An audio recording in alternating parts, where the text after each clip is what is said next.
All right. Very good. All right. That eyeball just popped up. All right. So that means that we're live on Facebook and YouTube, Porchcast Pottstown. I'm still struggling to get my headphones on because I was late leaving the office.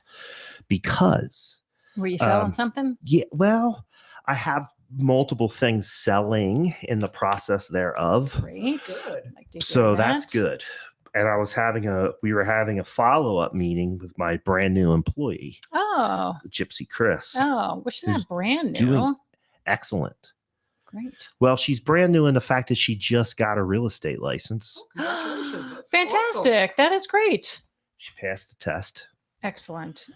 And she's doing a great job. I mean, honestly, for somebody who's just like getting into it, she's doing awesome. And you had said that you there was a lot of stuff that you wanted to do, but you couldn't do because you were, if you're out making the sales, you're not having production time. Yeah, behind the scenes stuff. Yes. Yep. So her and I were having a little catch up. Yeah, a little catch up. As opposed to in the business. Correct. Right. Yes. Mm-hmm. That's the breakdown. Yep. I'm going to take off that overlay because we do have a couple of people watching. Hey, look, the folks that are watching, don't forget to hit that share button. I'm just and share. It's as easy as sharing a cat video. It's so easy. Easy as sharing a TikTok. The second people start sharing those videos, helps our algorithm. I can see the numbers just start to jump up. Yes. Today we have a guest. We do.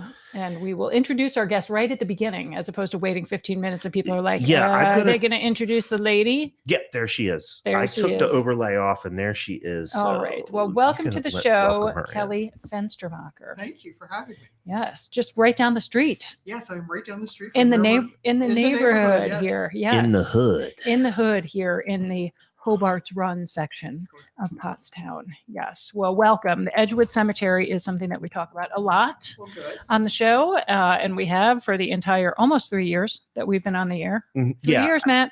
Yes, I know. 3 years next week. It's crazy. Yeah, we could do this for 2 weeks.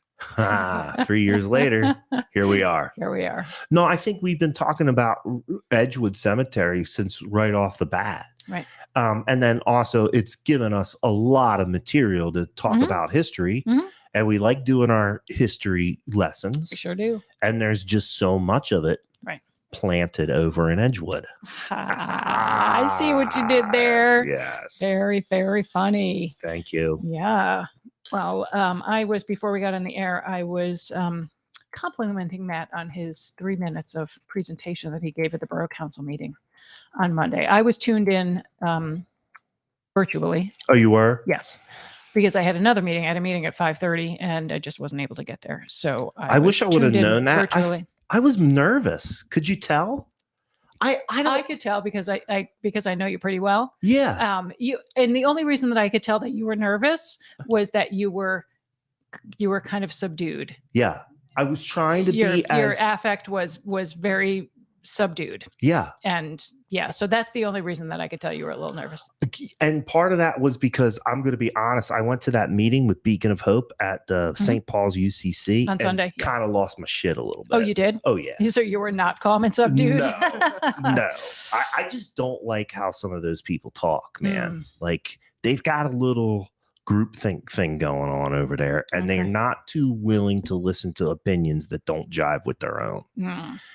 That was supposed to be some kind of listening session or anything else. Like a town hall kind of meeting. Pep rally.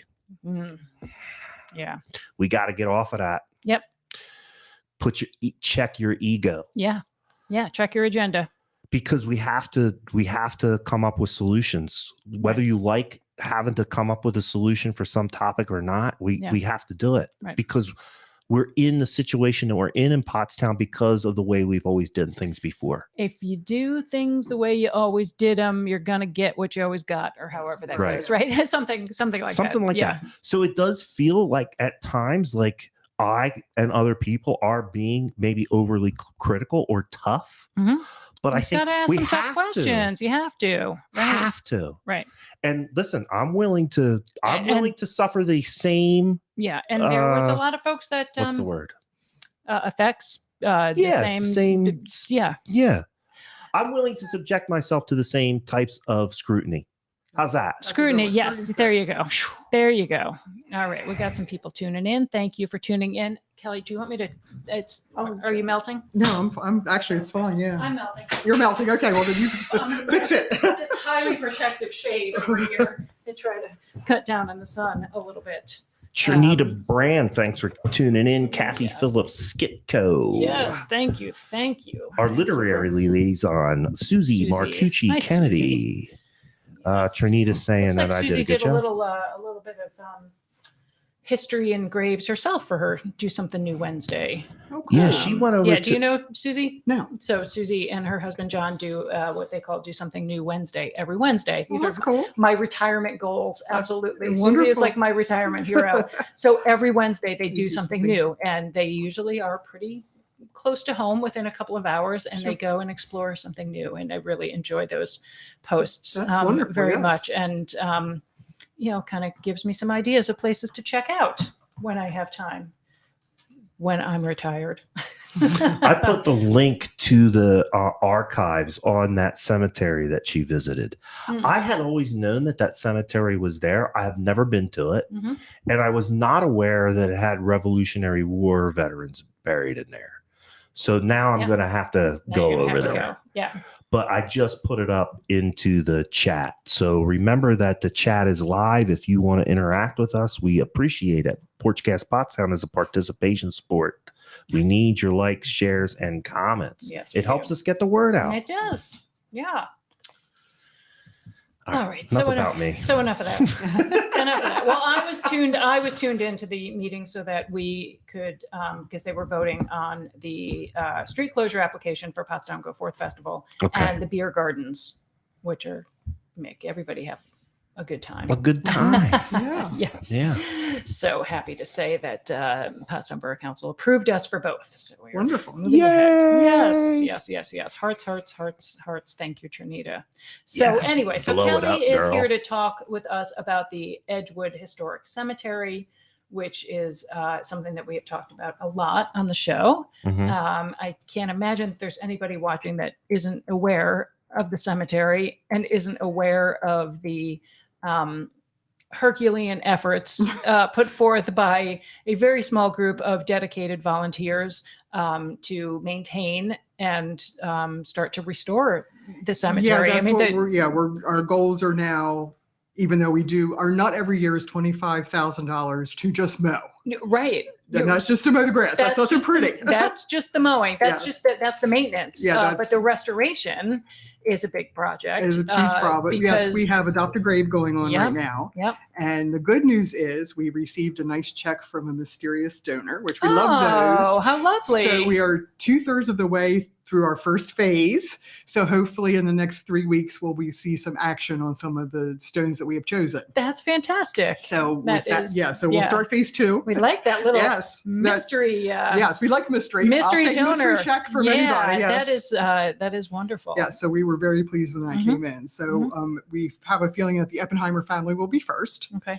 and then whatever's remaining will then start with the Williamson family. Right. So tell us about the Adopt a Grave program and what prompted this specific fundraiser. The Adopt a Grave program started with the need that we are seeing a lot of our monuments and stones falling over. Mhm. And it's due to a host of things. It can be either just the soil itself, and it's given way after 200 years, Sure. something's going to give. Right. We also have coffin collapse, which that's kind of an icky topic. It's a but great name for a band, It but is. not something that you not like to something see. you want to talk about Yeah, now. yeah. But because of interments in the past, we didn't have the vaults and everything we have now. Right. Like So- most modern coffins have like a liner, right? Yes, they also have a liner, and also too, depending on the cemetery, you also have to be interred in a vault, and then the coffin in the vault. So there's Right. a lot less of this, but Right. we're talking 200 plus years. Sure. They just like pine It was box. a pine box Yeah. in the ground. So yes, we're experiencing that as well. And of course, our ever-friendly groundhogs, which I'm surprised Matt hasn't asked me about our groundhogs. Good The news. show is young yet. We are Good only news on the groundhog yeah. front. We have Mhm. just made a deposit with a Okay. termination company. Yes. And as soon as spring hits, because we have to get them a little more active because they're kind of a little dormant right now, Yeah. Yeah, we will hibernating. start. Right. Right. Yes, so the groundhogs will be going away. Gotcha. Right. Okay. We don't ask. It's a don't ask, don't tell No. situation. Whatever happens to the groundhogs. Yes, Correct. it's Yes. a wonderful thing. And also, to the Yes. state of Pennsylvania, they are considered a nuisance creature. They are. Mm. There's no limit on those things. Yes, You can. and because they could have rabies, but we don't have Yeah. any. We haven't No. seen any. But it is considered, they're on the list, so we don't have to ask And for part of it is permission or because of the that. damage, the Oh, they millions of are- dollars of yeah, damage that they foundations, like for homes. And, everything, yeah. crop damage. Yes. I'll tell you a story. Mhm. When I worked for Chester County, we had a brand new tractor that we used at the county farm. Brand new. Our superintendent was so proud of that Right. thing. He'd go down on his lunch break and just drive it around. Like the a big parking lot. tractor with like big Oh, yeah, wheels like yeah, this. a big Yeah. John Deere farming Okay. tractor. Yeah. So we had a contract with a farmer down the road who would come in and do some of the farm work, but they would use county equipment, Mhm. right? So they're out collecting stones in the spring because they're going to turn the fields. Mhm. And the wheel of the tractor, the brand new tractor, went down into this groundhog colony and broke the axle. Oh, $1,800 worth of damage on their brand new I'm tractor. surprised it was only that much. Thing Like, didn't even have oh, 100 hours on it. Oh, that's So- terrible. So they were like, next day, myself Shoot and the on park, site. yeah, Shoot on site. myself and the park horticulturalist got the clearance. Mhm. Matt and Kenny, anytime you see these things, take them out Right. with extreme prejudice. Now here's the offer that I'm willing to make, and I'm being serious about this. I'm being serious. Okay. If you feel bad about the groundhogs and what's going to be happening to them, I will gladly live trap them and bring them to your house. Right. And you can take care of them in your backyard. I guarantee you within a couple of weeks, you're going to be calling me to get rid of them. Mhm. So I'll gladly do it. Now, Mike Right. 'Cause Murphy they and I, burrow. Yeah, Did they dig they're into destructive. They are everything? just absolutely disruptive. and they Right. chew through wood lattice. Mhm. They chewed through the lattice work at a historic property that I worked at. That chewed through all the Mhm. historic lattice. Mhm. Big time problem. Yep. Mike Murphy and I did our best last summer, but it just wasn't enough. It's a huge population. And Right. we know Yeah. that. We're going in with eyes wide open. Right.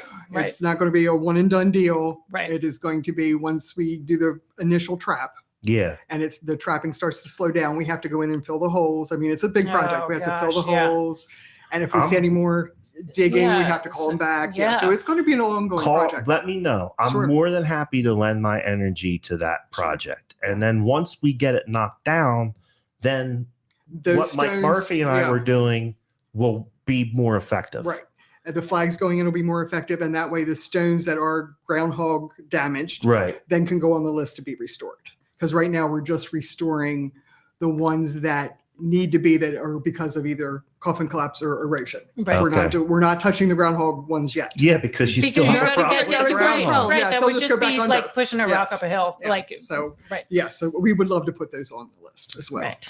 Wayne Fenstermacher just put up the link for the Adopt a Gravestone Give Butter campaign. Mhm. Yes. So if you look into the chat, you'll see Wayne, who's also a colleague of mine in the field of real estate. Click on that link and you'll be able to make a donation to help them put the Put our stones back up. Yes. Let's Right. do this. Why I want to talk about the important people that are buried Oh, over there, sure. because I want to give people a reason to care. Oh, sure. Well, Right. let's do that since it's Women History Month. Yes. That too. Absolutely. Yes. So I picked some of our phenomenal ladies of Pottstown. Oh, wonderful. So Oh, I we're can't going wait to hear. start off with Anna Cadwallader. Now that name may sound familiar if you are more downtown Philadelphia. John Cadwallader's law firm is still in business, Wow. but this is a different branch of the family. That's even longer than Wolf Baldwin and Associates. Yeah, so it was like from this late 1700s. Yeah. So Anna was a milliner by trade. Mm. She was born in 1856 and she passed away here in Pottstown on November 6, 1943. So she had a nice long life. Mhm. What was phenomenal about her, not only was she incredibly artistic being a milliner, she was a dressmaker. We see announcements where she would go home and decorate interiors for the wealthy in the area. Oh, very, In she had 18 an eye for the visual arts. She did. She Yeah. was, and a businesswoman. Mhm. Because in 1855, totally by herself, she was Wait, able. what year was she born? She was born in 1856. So Okay. this is 1885. She was 29. Yep. She actually made a purchase of property on High Street where her store was located, Mm. which happened to be at 242 High Street. Now this was 42. What is that? that would Is kind of that- be where the New Yorker is in that area. Okay. Which was unheard of. What time period is this? 1885. Okay. Yeah. Mm-hmm. So she was able to get a loan from the bank. She was Mhm. able to purchase property, Which is amazing. Amazing. Amazing for 18. What year did you say? 85. 1885. Yeah, for a woman, independent Yeah. woman, to actually be able to Right. do all this without a cosigner, Mhm. permission, Right. Yeah. and all of that good So stuff. she must have been pretty well connected in order to be able to pull that off. Well, more middle class. She wasn't Right. that. We think well connected. We think the Hobarts and the Rudders and stuff. right. But yeah, but I think because she was so established and she was so artistic and people respected and They appreciated knew her. who she was. They knew who she was. She had a presence. So, she bought 242 High Street. She was there for 43 years. She employed dressmakers, other milliners, What stock was the people. name of her business? It was Cadwallader's Millinery Oh, we Store. have to ask Todd Bainbridge to see if he can find a picture. Yeah, Yes. or Yeah, something. I couldn't find one quickly because I only had 2 weeks worth of the research, so I apologize. But so she was there for 43 years. So Okay. and then what was really cute as I was doing my research, in some of the gentleman obits, it would have my first job was at Cadwallader's Millinery as the gopher or the errand runner or something. Yeah. So she was also a great employer in the area. Mhm. And what was really nice about researching her was what was written about her. Like one was, we know spring is here. There's a line of ladies out the front door at the millinery to get their Easter hats. Yeah. So she was this really big force downtown. Then we also see her in 1928 moving her business, and she changed the name. It became the Cadwallader House.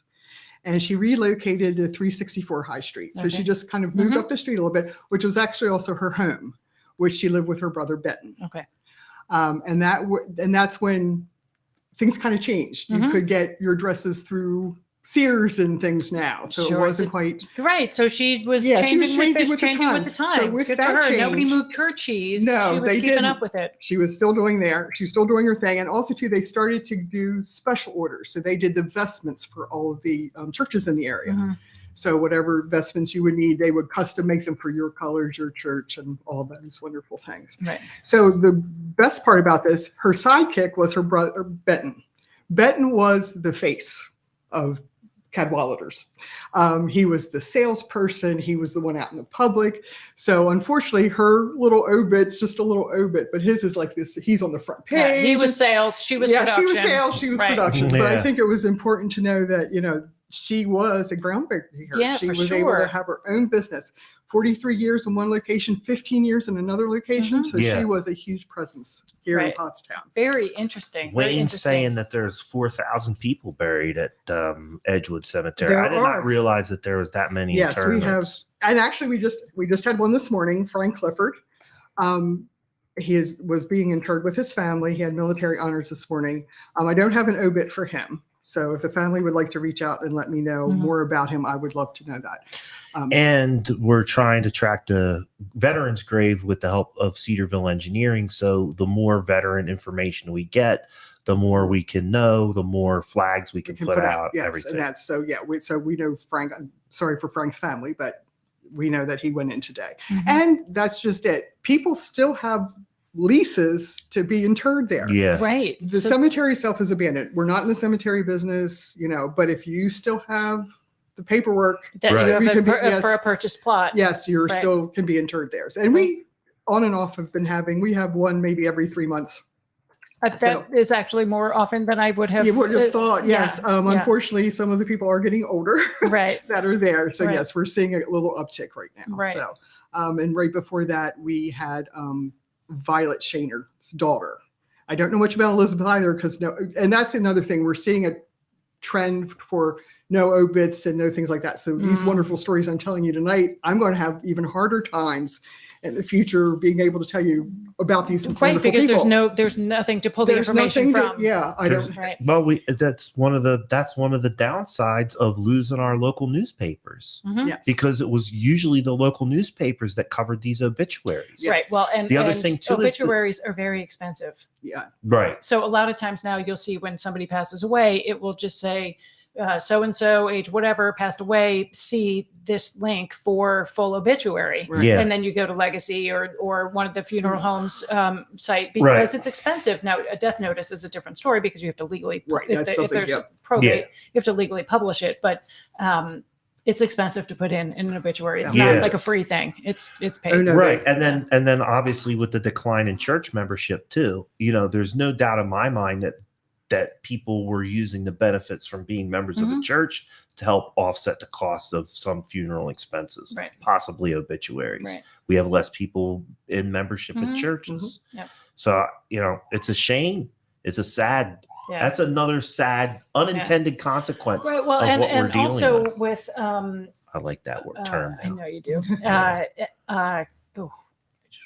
With people, with the mobility of people. So if you grew up in an area, but then you lived all over the place, and maybe you ended up in Florida, Yeah. and like, where do you put the at obituary? villages. Yeah. Right. Where do you put the Yeah, and that's obituary? just Do you it. put it in Pottstown's paper? Do you put it in with the paper of where you spent 20 years, or do you Yeah. put it in where you passed away? I Away. mean, you do often see Right. so and so formerly of Yes. Pottstown. And that's But- the only thing good about the internet. Right. It encompasses everything. Yeah. So at least if it appears in some paper somewhere, So all of a these researcher, things, a researcher can be able to find out. you're about getting it. a lot of love in the comment section here, Oh, Kelly. okay, well, good. Yes, I just Kathy need and, some and people to- Andrew yeah. they're all singing your praises about just how need- wonderful and smart you are. Yeah, I'm sorry. I just need people to hit that share button a couple more times. We're only up to 2 shares. That's Come that's on, not good. Edgewood people. That's weak. Come on, Kathy and Andrew, share it out. Yeah. And Wayne, all three of you. I'd like to see you share. All right. All right. So adopt a grave. You're 2/3 of the. We're 2/3 of the way to do we call it phase one. phase one, of course. Yes, phase one it's $3,000 to do 7 stones. Mhm. So we thought that was a nice, modest way to start. Mhm. And then as we pick up some speed, we'll get the big ones where we need several thousand to dig everything back out. Right. So we're trying to start modest, get some good press about it. Sure. And then Well, go from there. it's great to set a goal, an achievable goal, Yes. and then you feel really good when you hit it, Right. and then you can We can share think that. big later, yes. Right. Okay. Right. Who's next on your list? I Who's see next your on our list? Yes, got my Your ladies next here. planting. Mhm. Yes. So we're going to talk about the Shepard sisters. Yes. So I'm curious to Sound- learn more about these ladies. Okay, Yeah, it sure. Sounds familiar. So Alice and Catherine were the daughters of George Quinton Shepard, who was a master instructor at the Hill School. And what I found very intriguing about both of these ladies, we'll talk about Catherine first, because Catherine followed in her father's footsteps and also became an educator. Mhm. She originally taught here in the Pottstown Public Schools, but then she also, within 10 years, took a job in New York City. Okay. I think because there were so many restrictions for school teachers that being in the city allowed her more access to do things. Okay. So she had theater to go to. She had libraries, museums, more than she did here in Pottstown. Do you think that the rules in New York were less restrictive? I don't or think just they there were- was more people. So More people, so there weren't, you There didn't have wasn't the as many spies. There was no eyes. prying eyes. Yes, you Yeah. did have the spies. so yeah. it's easier to fly below the radar. I'm sure it was. And also, too, you see them living as together. So you'll have like 3 teachers living Mhm. in one place. So, Okay. And Catherine taught French, Okay. which allowed her to, but it was so restrictive that they even told you how to dress. You had to wear dark colors. You couldn't wear loud colors. Right. What's a You- loud color? Who's That would be like pink or green. Yeah, or or it would have to be yellow. grays. Yeah, it Yeah. would have to be grays and whites. Yeah. And yeah, very boring. Yes. And not very fashionable. you I'm have sure. some of these I rules? have a list. Wow. Lay 'em on us. Yeah. So it was during your contract, if you were a woman, you could not get married. As soon as you got married, you were terminated. Yeah, I knew about that one. Yes, no married ladies could teach school, but that did eventually change. You are not to keep company with men unless you are related to them. So if you're seen out and about, it better be a relative. And especially if you're riding in a buggy or a car, it better be your father or your brother. You are not to go downtown and do social things like be in an ice cream parlor or go to the newsstand, because that was a big no-no. If you were going to leave the city, Stand. You know, Yes. I think they're bringing most of these rules back in Florida. I think If you're a teacher in Florida, they don't want you this is reading. what this is what you got Read. coming. yeah, Read. And this is what you got coming your way. And this was Yes. at the top of this rules for teachers that Kelly's reading. It's 1915, so Yes, it's just over 100 years yeah, ago. just over 100. Yeah.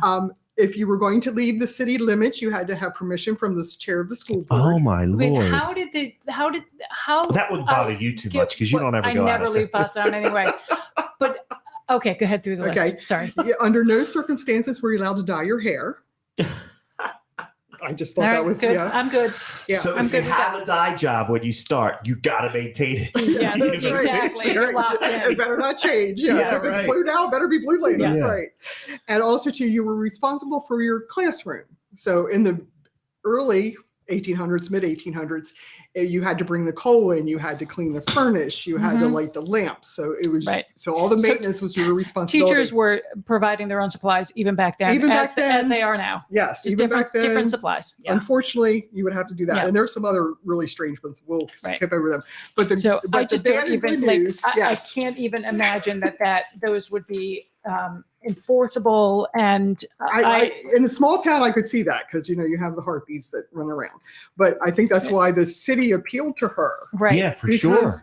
she had a little more freedom. She's She was like, able I to- just want to go get a newspaper and have an ice cream cone. That's right. That's all. Could you imagine somebody deciding that that's not like acceptable behavior to go get an ice cream and read the newspaper? Right. Yeah. Like, somehow I want my teacher to know To what's in the actually news. Right. Yeah. To be educated It on doesn't- current affairs. Could you? No, I can't know. imagine how uptight people are. Yeah. Right. Well, they still are. I mean, Right. nothing's changed, unfortunately. Well, there's just the rules are They're different. changed. They're Right. they're Yeah. fascist in we're another just- way. Now we're just banning Dr. Seuss. No big deal. But the good part, the bad and good part, when World War II started, all the male teachers volunteered for service. Sure. So we got to have women who were widowers come back in and teach. And then we slowly saw in 1944, married women could now start teaching again. Out of necessity, because there was necessity, because nobody. There was nobody else. Yes, there was no one else. Right. And what's also great, because of who the Shepards were, they were in the social paper. Papers used to have a lot of social things going on. Oh, sure. You Yeah, know? I found some of my ancestors listed in the social section of the newspaper. It talked about one of my great aunts attending this party Right. and who was at the party, the menu. It was really interesting. Yes. Yeah. So that's how we see Catherine mostly here in Pottstown. She would come in from New York to visit her family. She attended a concert at Ursinus with her sister. And so that was also a way to track what her likes were as well. So she would come and she actually did vacation here quite a bit. And she's interred with her sister Alice. And we'll talk about Alice next because Alice is very Okay. cool. So who's in the picture here? That is Catherine. All right. That is probably one of her school portraits. Here's Catherine, the school marm. Right? Yeah. Which you probably can't see very well. Yeah. Now, was she ever able to break free of all that and have a real life and get married? We see that as a lot of the teachers hit the age of about 50, they retired. So they do become a lot of second wives. Oh, If you do a lot of genealogy research, you'll see was a school teacher. Mm-hmm. And Catherine's case, she left and went into the insurance business. She was an insurance adjuster.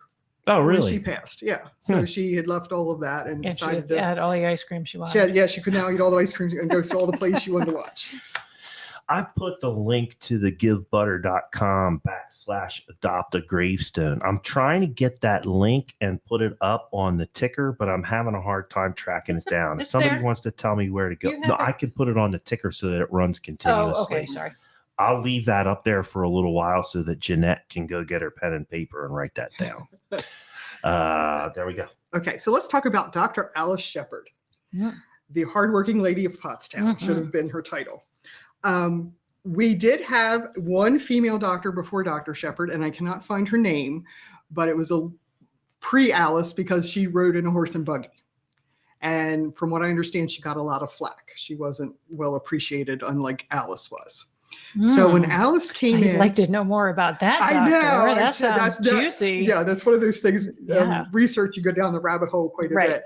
So you make all these notes along the side, hoping. So maybe that'll be my next hunt to Right. see who the first lady was. But Alice went to Mount Holyoke, and she got her liberal arts degree from there. Then she went to Columbia University for 2 years as a lab assistant, where she went to school at night in order to get her degree so she could go on to 4 years at the Women's Medical College of Pennsylvania, which is where she graduated from. She interned in Lancaster. And remind us what years we're talking about for here? Alice, she was born in 1898 and she died in 1972. So she also, these ladies are living good long lives here. So she's going to medical school. Yeah, so she was away from Pottstown about 15 years, she said, as a whole. And so, at a time when women couldn't have a bank account or do things to be able to go to medical schools. Yes. Really, it seems kind of it was kind of like she said. She encouraged all women to go to college in some way, shape, or form. And if your joy was medicine, she said the best way to go was to be a lab assistant, because there they didn't care if you were male or female, just that you knew your job. Right. So she said she always push women to research and lab. Mm-hmm. She said that was the best way to start down that path. But she had her heart set on being a doctor. So we see her back here at 1928 at the age of 30. She returned and she opened up a general practice. Now, one of the local doctors actually asked her to come aboard, which floored her to death, one of the male doctors. Yeah. And she was like, no, I want my own practice. I don't want to be an associate. I wanted my own thing. So she said, I will sit on a chair in my office for as many days. Who was the male doctor that was progressive enough to want a woman to come and join? Let's see here if I wrote him down, because I don't think I used his name. Okay. Well, that's all right. I didn't want to slam him. No, well, I think it's not a slam if he... No, it wasn't, but I didn't... Yeah, sorry, I did not include his name, but I do know where I can get that. Okay. I'm just curious. Yeah, that was Dr. Edmund Milson. That was who she worked under as the lab assistant. Okay. So, she returned as a general practice here, and she was located at 14th North Franklin Street, and 50% of her practice was obstetrics. So she delivered babies. Now, we're talking when doctors went house to house. Sure. They rarely had office hours. So in 1949, which is a big year for her, and we'll talk about that, she had already delivered 1,250 babies not at the hospital. So these were all home births that she assisted with. Wow. And she said her true passion was, but the whole family. She wanted whole families to come in so she could kind of do birth to death and understood chronological problems. And that was kind of her goal, was to be able to help the entire family and, be able to, make them all well and all healthy and keep that going. So the reason 1949 is so important for Dr. Shepard is she was featured in Look magazine. Wow.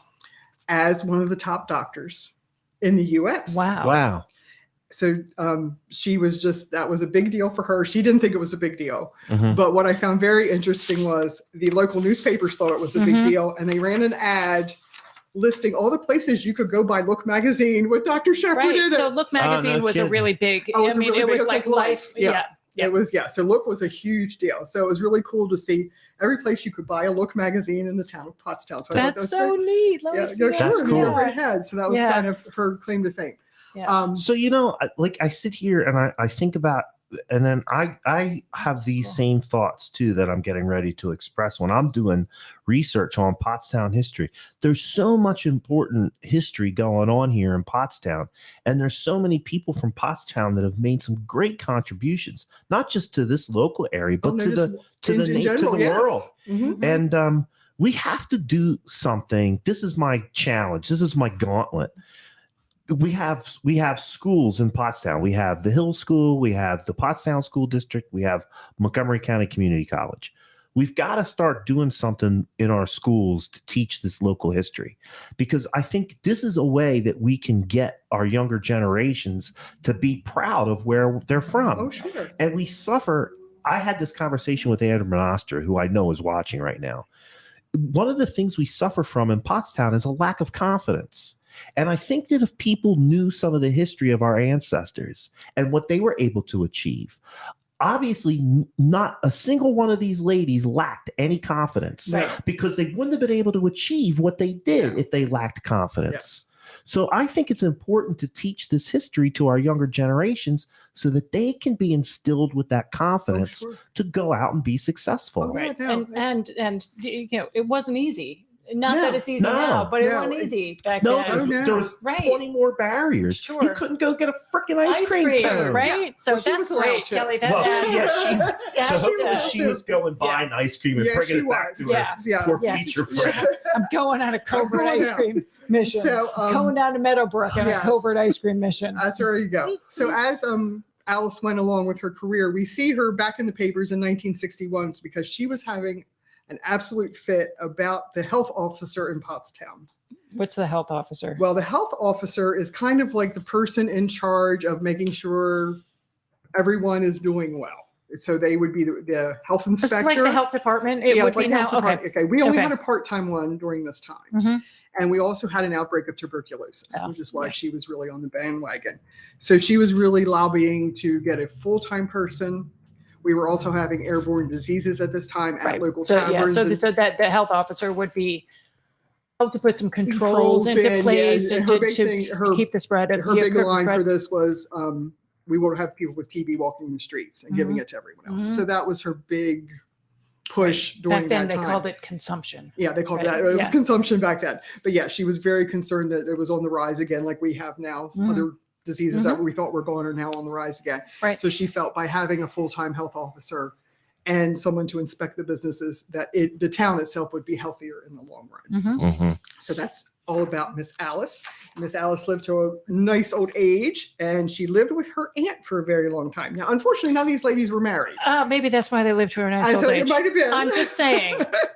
Is it Um, the reason or I think, who honestly, I knows? think Alice was a workaholic. I'm and I just think she pointing loved it her out. citizens. I'm Yes. Do you just know that- pointing it Do you out. know that single men live longer than married men? Well, They've I done think- research on that too. Yeah.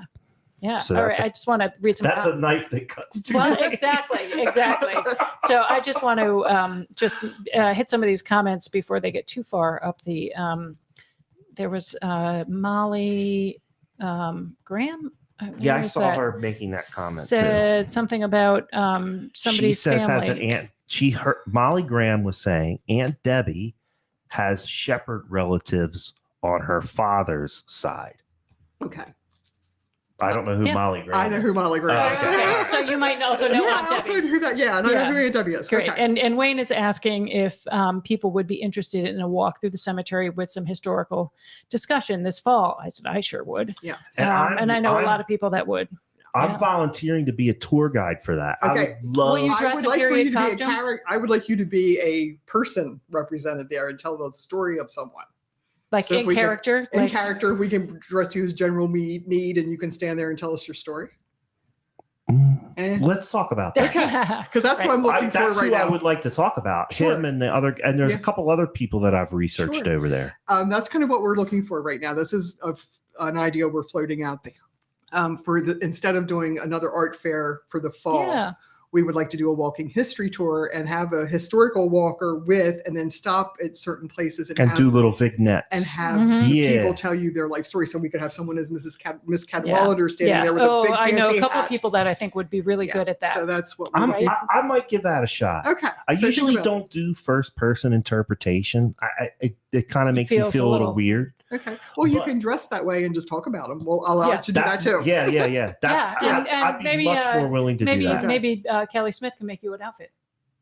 I could probably get some stuff together. Yeah. I don't have much Civil War stuff, but we could figure something Okay, out. we'll get you all dressed up. Right. So we're going to end very briefly on Sarah and Annie Wittenmeyer. Mhm. She was a social reformist and activist. And I know you've spoken Yep. about Annie before, but I'd like We to have. clear up something about Sure, Annie. sure. Let's hear it. During, I guess, when people were writing bios about Annie and all of this wonderful stuff, it always says she was a wealthy widower. She was actually divorced. Mhm. And I think the narrative at the time, Was purified. yes, and we Distilled. yes, we did a little whitewash on her history. Her husband actually lived to be a very old man and actually had a third wife. So I think it allowed her to keep face as well as allow her to be president of the Christian temperance movement and allowed her to be a hymn writer and all of those wonderful Because things. had she been divorced, in what year time Okay, frame are we so talking about? So yes, she was divorced in 1860. I mean, like, Yeah, it how would've been- difficult was it to get a divorce? What was the? Well, it depends. Well, even before this, the state of Virginia, because I have a family that member that did this. In the late 1700s, both parties just had to agree and you could get divorced. And that was it. Unfortunately, the female half of what I'm talking about, she said, no way, it's my house. So he moved down the street and shacked up with someone else. But yeah, it had to just be mutual and you could sign off on it. And also, and then depends on religion and where you're located. Right. And the downside to that ease of getting a divorce is the absolute stigma of it that followed, especially women. And then women lost everything. You would lose your property. Everything was under your husband's name. Even if it was a premarital asset? Yes. Yeah. Yeah. Back then it was. Because you couldn't have any assets. Yeah. So once. Oh, right. Yeah. So there was no premarital assets. Yeah. To lose. Well, what's mine is mine and what's yours is mine. What if you I have questions. Okay. Yes. And I think that's what happened when I spoke about my family. I think the property the house was on was initially part of her dowry. And she's like, no, mine. So I'm not giving you a divorce. So that can happen. But with Annie, I think it was more, I understand he wasn't a very nice man from her letters. So I think in order for her to continue doing Sunday schools and being who she was, it was easier to say she was a widower. And she wasn't living in the area anymore. For sure. So I mean, she wouldn't have been able to be a teacher if she was a divorced woman. Right. So it would have been, so it's easier for her to say, well, we're not living there anymore. We'll just say he passed away. And no one's going to check it out. It was hard to check out. Right. Unless you knew the family. And just for people who don't know, what was Annie Wittenmeyer's claim to fame? I know that she has a whole list. Would you like to hear the list? Yes. Sure. First of all, at age 12, she had her first poem published. So she was very well educated at that in all of her life. She then started, when she got married, she started creating Sunday schools, and she also had a free school because back then you had to pay private school to go to school. So she started a free school for the children. There was no public school. So it was a free school for all children. Public schools really don't start until the late 1870s and early 1880s. So she did that. And then with that, she also opened Sunday schools. And that's when she started writing hymns for children. Actually, I bought one of her hymns here. It's called A Wonderful Joy.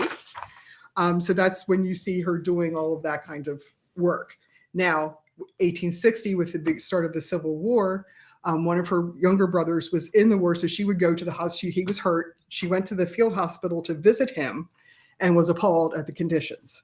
So that's where we get the Wittenmeyer, make sure I say it right here,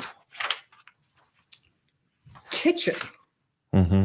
Yeah, Wittenmeyer Diet Kitchens. Yeah, the diet kitchens. Yeah. So what this did is she worked with the Army, and she had, if it was in an area where a large hospital was, she would recruit the ladies to bring good food in. And they also had two women, whether they were just women or nurses, make dietary restrictions. So the surgeon would say, oh, you have scurvy, he needs vitamin C, make sure he has oranges and everything. They would actually do that because before this, everybody got fed the same thing. Yeah. So it was a way to not only fix a wound, it was also to treat what they needed. Sure. Yeah. It's kind of cutting edge stuff. Yeah. Well, and now you have there's nutrition sciences and there's a dietitian, like a registered dietitian is a really important job in the hospital. Yeah. So that was kind of the start of it. Kind of and actually the Army today still uses some of her implementations that she had created to make sure everything was good. And of course, the one of the most important things, she was the first president of the Women's Christian Temperance Union. So I don't like that. I know. And thumbs down. Thumbs down from Amy Wolf. and I know everybody. The irony is not lost on us at the cemetery. Her stone is right across from Jack Cassidy's. Nice. Right. So it's not lost on us. So she's in perpetuity. She has to look at a bar. At the bar, formerly known as Al Prince's Hockey. I like her best achievement, as far as I'm concerned, is working to get the pensions for the Civil War veterans. Yes. Like that's huge. Yes, she very much was instrumental, especially the nurses. Yes. She really wanted the nurses. They served, they were wounded too. Yeah, they were in combat. Yeah. So she in 1890 she petitioned to have the Women's Relief Corps acknowledged and get pension. Right. Benefits. Yeah. And the United States just paid out the last of the Civil War pensions, like in the last 10 years or something. Kidding. Yeah. It was, let me see if I can find it. It was a very, very old Civil War veteran who married a very, very young person. That happened Okay. a lot. So, yeah, talk amongst yourselves. I'll see if That's I can fine. find it. That's interesting. That's what. And Annie ended up here. Annie wasn't originally from here; she was from Ohio. She actually ended up here because her son Charles lived in Saratoga. Yeah, I always wondered about that. Yeah, Now, the house that she lived in is still standing. Okay. Well, If you're going down towards Hilltop and you start coming up towards the top of the hill, there's a kind of tannish and maroon farmhouse on the right-hand side if you're heading east. okay.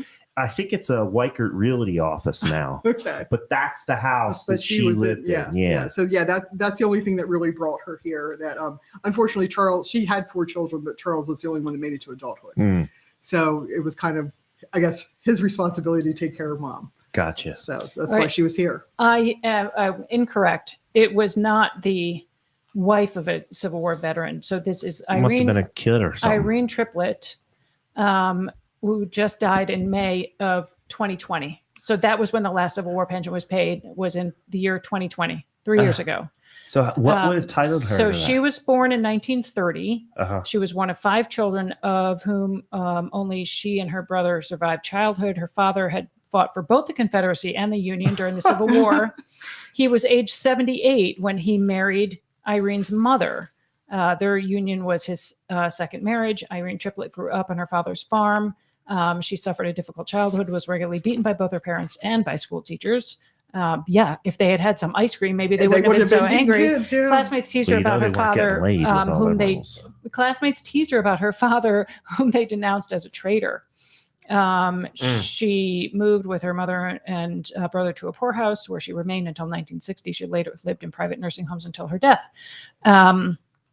So since the death of her father in 1938, she collected $73 per month from the Department of Veteran Affairs. She was eligible to inherit her father's pension due to cognitive impairments, which she had, qualifying her as the helpless child of a veteran. Huh. So she had cognitive impairments, which was basically, she was disabled. Yeah. Yeah. The total amount she received was Because they about beat her up. the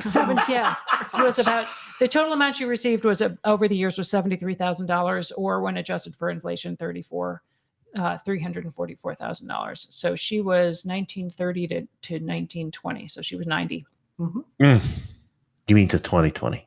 to 2020. Yeah, 1930 to 2020. So the last Civil War pension was paid out 3 years ago. 3 years ago. I know, isn't that crazy? Which was caused by a person who is now buried in Pottstown. Yep. Yes. Yeah. See, we brought it all back around. We can Bring bring it right it all. back. All roads lead to Pottstown. They man. do. All roads. So the Hobart's Run people are getting super antsy. Yes. They're worried that Yeah. you're not going to talk I'm about not the gonna art talk about fair. the art fair. I Yes. wanted to give people a reason to care. I know. We want to have some personal we stories. do, and it's Yes. really interesting. Yeah. It's really interesting. Thank you very much, Kelly, for Oh, that. you're welcome. I love those stories, and I'm throwing it out to Todd Bainbridge if he's watching, to find a picture of the store for Anna Cadwallader's milliner store. Cadwallader. You like that name? Cadwallader. Yeah. I do. Cadwallader's Millinery. Sure. So let's talk about April the 29th. Edgewood Eddie's. Edgewood Eddie's Art Fair is coming up, and that's April the 29th at the cemetery. Yes, I know that's creepy, people. That's the first thing I say. No, it's not creepy. But They it's used not. to use the cemeteries as parks It before, was. before the American park system. That was the place to be. Picnics and people, little kids playing tag, Mhm. and to go back to your thing. That's how you learned about your family. Yeah. You be there, this is pop up, George, and he Right. did this. And I And don't know no, why you got to I make it remember. weird about being in a I have cemetery. no It's idea. like it's not like you're gonna wake anybody No, up. no. You know? And it's a nice, quiet place. When I Yeah. was younger, when I was a kid, my grandmother and my aunt on Sundays after church would load us up in the car sometimes, and we'd drive around to the different cemeteries Yep. where my That ancestors was a thing were to buried. do. And I still remember going to some of those sure. places. Mhm. And that's So, how you yeah, get all your that's- fun family folklore.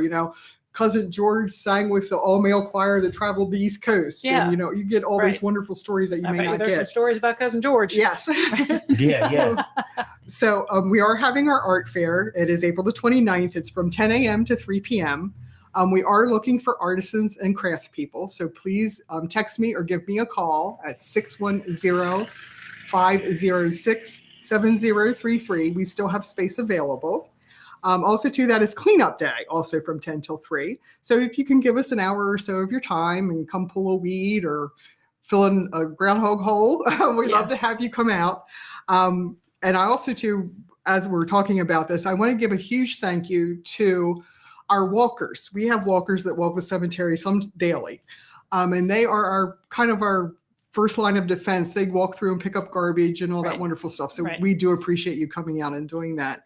And then also too for art fair. So those are folks that, I'm sorry to cut you off. They just like to walk. They like, some around. are walk dogs, some just come out to walk themselves. Bless you.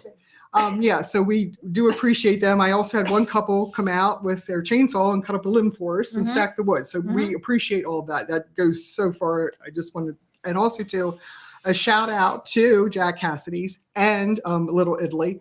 They do they feed our volunteers. So we cannot thank them enough for that. It's just something that is wonderful and we love it and we couldn't do it. Well, it definitely, it helps to entice people and to give them a little reward for their help. Hard work. For coming and getting. They're both two very generous businesses. Oh, sure. So, we love to see you come out. We do have a rain date of May 6th. If it does rain, we don't like to say that word. But for trust me, I know all about it. Yes, yes, you have great fear of rain too. So for our vendors, what we do is we are renting you a 10 by 10 space. It's $40. We need you to bring your own displays. It's just the space and a tent if you choose. And it can be $30 if you choose to donate something to our raffle. So we'd love for you all to come out. Like I said, we're still looking for vendors and I want to be over vendored because we do have the lot in the back. If we have to move it up the hill, I can do 50 vendors if possible. So please don't hesitate to reach out. And again, my phone number was 610-506-7033. And I have that streaming on the bottom of the screen. So get out your pen and paper. I'm going to leave it up there and then write that number down. And we're going old school. Give them a call if you want to try to donate or if you want to sign up for the art show. Right. I think it would be cool if you had to move it up to the top of the cemetery because then people would have to walk up, right? And check out the whole place. Right. I would love to outgrow our space down front. Yeah. But it's also good to have it down front because all the pretty tents are up there. And it's visible it encourages because we'll have even neighbors walk over. I forgot it was today, so they'll come over. Yeah. So that's always good. Great. Well, like I said at the beginning of the show, you have a tireless group of volunteers. This is a fully volunteer board and volunteer effort to help to restore and I don't want to say reclaim, but to try to restore. Don't say reclaim. No, we're not no, we're just keeping the grass mode. Yeah. This very important site in our town. It is lovely. Yes. And it's a historic. Yes. And it's important to take care of the graves because the people that are there, it is an altruistic thing because you can never receive thanks from the recipients. Every single Abrahamic religion requires you to take care of the dead. Every single one. Yep. So it is a moral obligation for us to take care of these cemeteries. Yeah. We hope somebody does it for us. Right. I want somebody to take care of where my family's buried and everything else. Right. Hopefully there won't be anything left of me to bury, but there are other people in my family that are buried. I'd like somebody to take care of them. The other part of it too, and Andrew Monaster makes this point, and it'll become especially more salient point once we reopen the Kime Street Bridge, is that sits right at the entrance to our town. So people will come over the Kime Street Bridge. It's a gateway. The first thing we want them to see is not some abandoned, torn down cemetery. They're overgrown. Right. Yeah. Not a good look. No. No, we wanted to we care. Yeah, we care. We care. Yes. So April 29th, 10 to 3, help out, buy some stuff. It's a few weeks before Mother's Day. You could buy some Mother's Day gifts. Yeah, we have birdhouse vendor, pottery, jewelry. Yeah, it's all good Mother's Day gifts. Right. And Sabrina's coming back with her baked goods. So stop by and grab a slice of cake or a cupcake.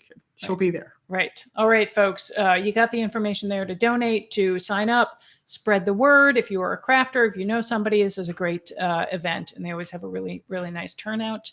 We will pray for good weather for you. So, it's 7:00. We're ready for us. Yeah, I put a link. I put a link up to the invite to the event in the chat. I also put a link up in the chat to the Edgewood Cemetery Facebook page.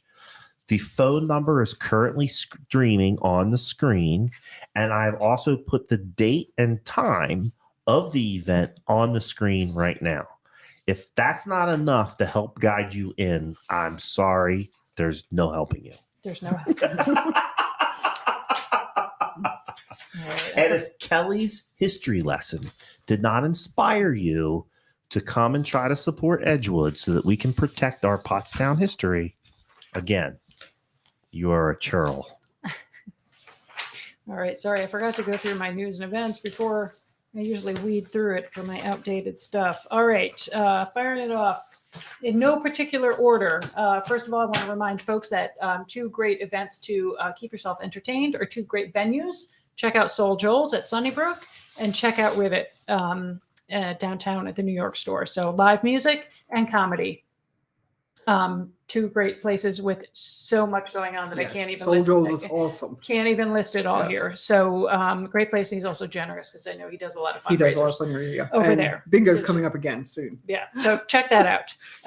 Saturday, March 18th. That's this weekend. Tarot card reading at Gypsy Dreaming and Counting Stars. I have not been there yet. It is downtown next to Cole's Tobacco. And so go get your cards read.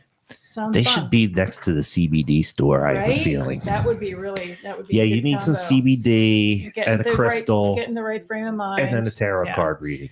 Today is the opening day. Our friends down at Irongate.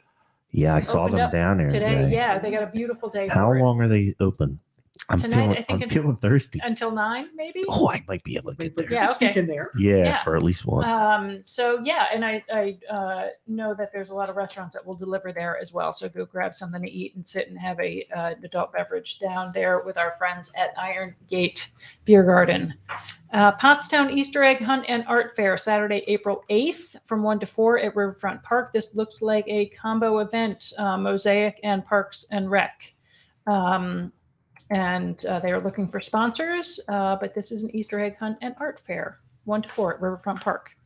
On April 1st, the week before, Glocker is having their Easter egg hunt. And I know that the folks at your office have been working very hard, Matt, to put together the free community Easter egg hunt on Saturday, April 1st at 1 o'clock at the Hickory Park Pool. Correct. Yep. That's where Hickory Park Diner used to be at the corner of 73 and 663. I just passed it today. 5,000 eggs. 5,000. That's a lot of eggs, folks. Yes. It's a lot of eggs. All right. Indian Springs Day Camp is looking for camp counselors for this summer. So you can go to indianspringsdaycamp.com to learn more about them and the jobs that are available. They need high school graduates. They also have junior counselors. So if you've got a kid entering 10th through 12th grade, they will also consider hiring you, and they have some specialist counselor positions available. So check that out, summer jobs. Monday is the mobile mammography unit, which is going to be at the Pottstown Cluster of Religious Communities. Yes. Monday from 9 to 3. You do need to make an appointment. This is sponsored by Reading Hospital Tower Health. So if you go to the Pottstown Cluster of Religious Communities site, I'm sure that the information is there. I'm going to put up a link to the webpage. And look, I'm going to put out a challenge to the ladies, okay? Or if you are the boss of a lady, okay? Give your employee a little bit of a break that day so they can go over to the mammography thing. Absolutely. I will never, if any of my employees come to me and say, I need to leave early, or I need to come in late, or I need a long lunch because I'm going to get my mammogram. Goodbye. No questions asked. Yeah. First of all, I don't need to know, but just go. Get it done. Just go. So the point is that we're not getting a lot of registrations for that. Okay. And if people don't sign up, we're not. It's going to be harder for us to get it back in the future. Again. Sure. So I know we talked about this at the community engagement meeting. Mhm. They were trying to target a certain demographic for that, but now we're at the point where we just Anybody. need people to sign up. Just need tatas in the bus. If you got some boobies, go get them checked out. Go get them checked And out. I'm going to put a link to. Yes. I'm going to put a link to the overall cluster website. Mhm. Yes. Very easy to navigate. You will find it. What you will also find is a link to the volunteer cleanup that I'm doing on the 25th. Gotcha. If you don't want to volunteer to pick up, Mhm. please make us a donation. Sure. This is so that we can tackle or start to tackle some of the trash problems that we have here in Pottstown. Yep. The Pottstown Cluster of Religious Communities is accepting their responsibility in the trash problem And organizing. and which is organizing really a big cleanups. job. Yeah. You know what? Just as an aside, I went up to Connecticut last weekend, and I went up Route 100 north, and then got on 78 to drive across 78 to get home or to get to Connecticut.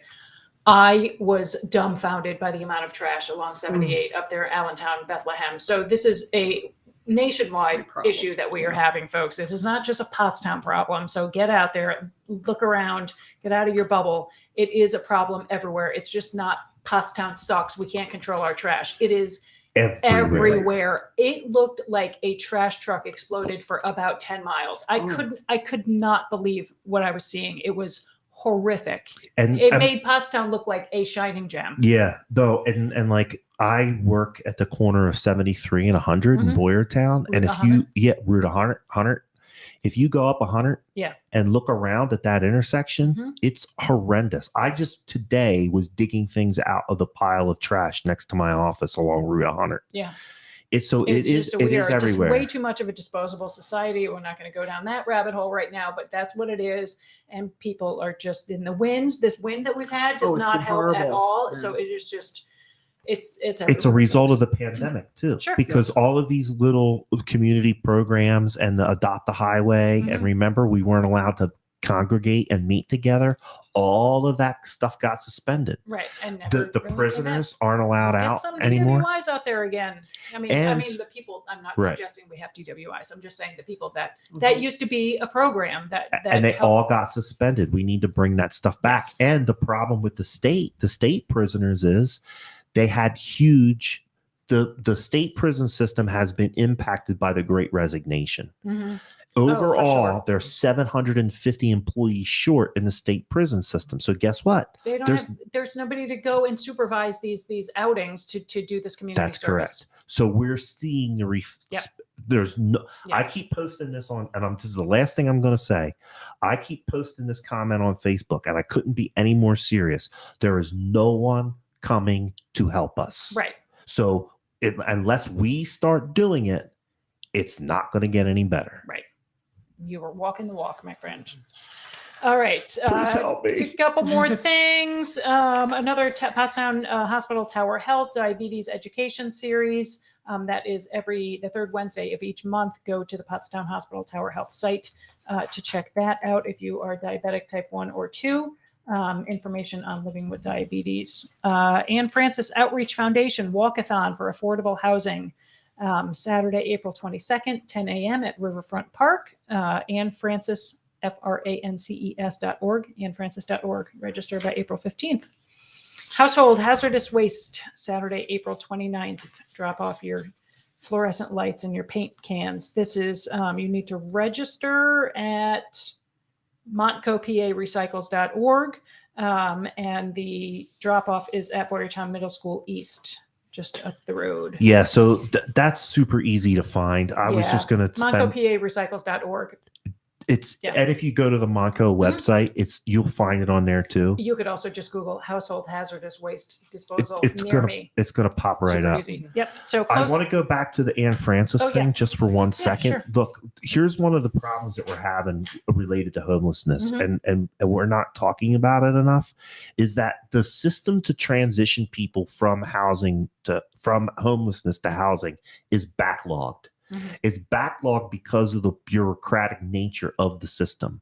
There are rules and regulations that have been put into that system by the state. Don't allow us to intake more people into that program until the person first in line is off.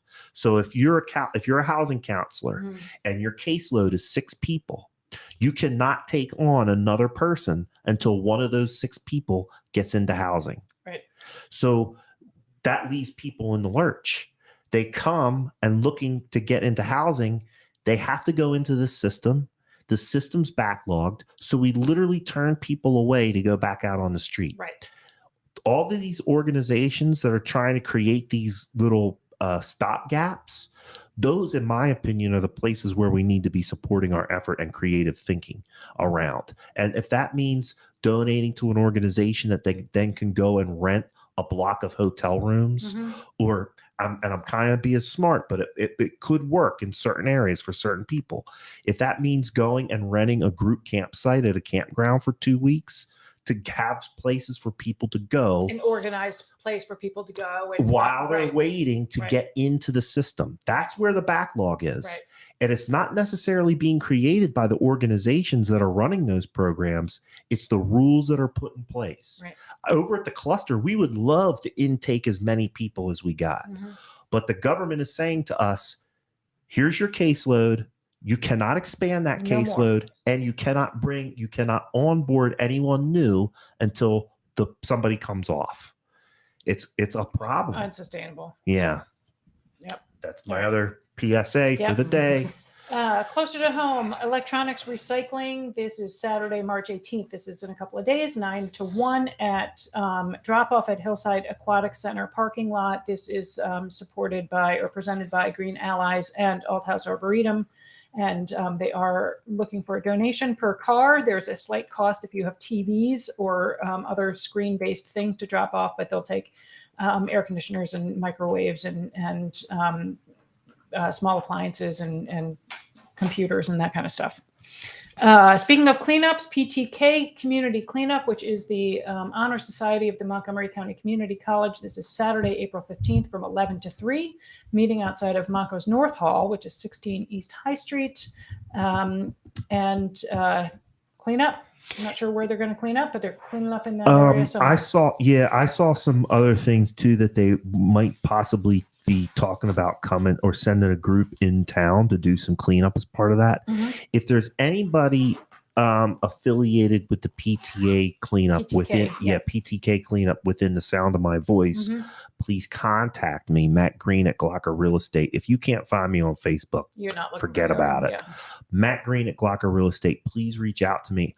I cannot organize a cleanup that weekend. I had wanted to, but I can't because I have to work. I have to go actually make some money. Make some money, right? So what I'm going to do is encourage the people that have signed up with the cluster to be part of the trash team to go and help out PTK. I just need somebody. Need a contact. Correct. I have the name of a woman, but I don't have her phone number. Okay. So anybody affiliated with PTK in the sound of my voice, please reach out to Matt Green at Glocker Real Estate. Okay. All love. Got it. No hate. All right. All right. That's what we got, folks. Kelly, thanks for coming in. Well, thank you for having me. This was fun. Well, this was really interesting. I really enjoyed your research. It was very thorough and very well presented. Thank you very much. Thank you. Yeah. And if you want to hear about somebody else, let me know. For sure. Oh yeah, every episode I would just start a history podcast if I could, right? Pottstown history podcast. Love it. Yeah. Love so it. Next week, folks, 3rd anniversary of Porchcast. We're going to be on the porch. I'm going to cut loose. Yeah, we're going to drink some beers. And I might even have some bourbon. Yeah. Oh boy. Sounds good. Boy. That's it. I've been saving up. I've been really good lately. Yes. If you want to stop by the side porch, you can stop by the side porch and say hello. Backyard will be open. Yeah. Backyard will be open for hanging. Yeah, for sure. Awesome. All right. Break it down. Questions, comments, and critique about the show can be forwarded to pottstownreports@gmail.com. If you have questions for us, if you have comments, if you want to come on the show, or if you just want to tell us how horrible we are, If you want to let me know that I'm getting more and more bald and the camera is picking up the glare off of my forehead, Pottstown Reports at You want to comment gmail.com. on my gray? Yeah. My lovely gray streak right here. Pottstown Reports at gmail.com. That's a collaboration with the folks over at Eye on Pottstown. They keep an eye on what's going on They keep an eye on in social Pottstown. media land, and then they let us know what the hot topics are so that we can talk about them on Porchcast Pottstown. My name is Matt Green. I am your local real estate expert. Please call me when you are ready to buy and sell residential real estate. Myself and Gypsy Chris cannot wait to help you. Amy Wolf is the lovely office manager here at Wolf Baldwin and Associates, bringing you fine legal service in the borough of Pottstown since 1973. 50 years, y'all. I know, craziness. Levi Wolf is your workman's compensation specialist. He's certified by the courts of Pennsylvania. What more could you possibly ask for? Consultations are free. Even if you don't think you're having a problem, you probably are. Case review. Case review. Yep. It's free. My man is the best. Since we're talking about Wolf Baldwin Associates, I want to give a big shout out to my buddy Bruce Baldwin. Made a couple more referrals to good old Matt Green. Excellent. I got Carolyn Marcucci, Marcucci. another lovely attorney here at Wolf Baldwin Associates. Like working with her. So big shout out to those two folks. Thank you. If you need good legal service, one-stop shopping over here at Wolf Baldwin and Associates. We are Porchcast.